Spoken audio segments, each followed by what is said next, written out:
ഒരാൾ ജനാപത്തുകാരനായിരിക്കുമ്പോൾ അയാൾ എത്രയും പെട്ടെന്ന് ശുദ്ധിയുള്ളവനാകാൻ ശ്രമിക്കണം. കാരണം അയാൾ വലിയ അശുദ്ധിയിലാണ്. പ്രത്യേകിച്ചും ഉറങ്ങുന്നവരാണെങ്കിൽ ചുരുങ്ങിയത് ഒന്ന് ഉളുവെങ്കിലും ഉണ്ടാക്കിയിട്ട് ശുദ്ധി പ്രാപിക്കണം എന്നാണ്. നബി സല്ലല്ലാഹു അലൈഹി വസല്ലമ തങ്ങളെ ആ വിഷയം വിശദീകരിച്ച് പഠിപ്പിച്ച ഹദീസുകൾ വായിക്കുമ്പോൾ നബി പ്രവാചകന്റേതായ മര്യാദ പഠിപ്പിക്കുകയാണ്. ഇദാ അതാ അഹദുകും മഹ്ല സുമ്മ അറാദ അൻ യഊദ, ഒരാൾ ജനാപത്തുകാരനായി തൻ്റെ ഭാര്യയോടൊപ്പം ജീവിക്കുക. ആ സമയം കഴിഞ്ഞു പോയപ്പോൾ അദ്ദേഹത്തിന് ഒന്നുകൂടെ തൻ്റെ ഭാര്യയിൽ ശയിക്കണമെന്ന് തോന്നുകയാണെങ്കിൽ അവൻ ഒളു ഉണ്ടാക്കട്ടെ, എന്നിട്ടേ രണ്ടാമതൊന്ന് ആലോചിക്കാൻ പാടുള്ളൂ എന്ന്. അതുപോലെ തന്നെ വിശുദ്ധ ഖുർആൻ പറയുന്നുണ്ട്, വഇൻ കുൻതും ജുനുബൻ ഫത്തഹറു, കുളി നിർബന്ധമാണ്.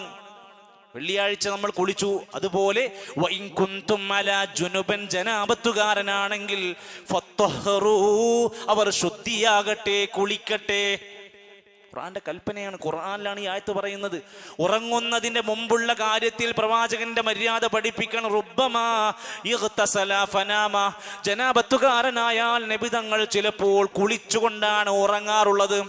വറുബ്ബമാ, ചിലപ്പോൾ തവല്ലാ, നബി ഒളു ഉണ്ടാക്കും, ഫനാമ, എന്നിട്ട് ഉറങ്ങും, പിന്നെ നമസ്കാരത്തിന് ശുദ്ധിയാകും.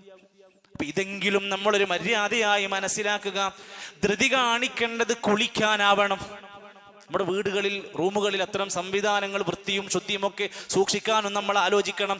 ഒരാൾ ഇനി കുളിക്കാനുള്ള വെള്ളമില്ലാത്ത ഒരു സ്ഥലത്താണ് പെട്ടുപോയത്.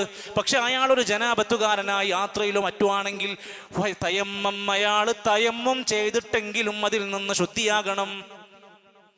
എന്തിനാ ഫിഖ്ഹിന്റെ കിതാബിൽ ഇത്രയേറെ പഠിപ്പിച്ചിരിക്കുന്നത്? ഒരു വ്യക്തി, ഒരാൾ ജനാപത്തുകാരനായി വലിയ അശുദ്ധി ഉണ്ടായാൽ അയാൾ നിസ്കാരം പോലും പാടില്ലാത്തതാണ്. അയാൾക്ക് ഇനി നിസ്കരിക്കണമെങ്കിൽ കുളിച്ച് ശുദ്ധിയായി വൃത്തിയിട്ടേ പറ്റൂ. ഇബ്നു ബാസ് റഹ്മത്തുള്ളാഹി അലൈഹി പറയാണ്, ജനാപത്തുകാരനായ അവസ്ഥയിൽ ഒരാൾ വിശുദ്ധ ഖുർആനിന്റെ പാരായണം ചെയ്യാതിരിക്കലാണ് നല്ലത്.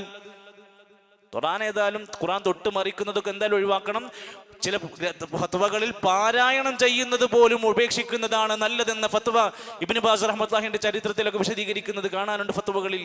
ഒന്ന് മനസ്സിലാക്കുക, ഇസ്ലാം എന്ന് പറയുന്നത് ഏറ്റവും പ്രാധാന്യത്തോടെ വൃത്തിയെയും ശുദ്ധിയെയും ഒക്കെ കാണുന്നു.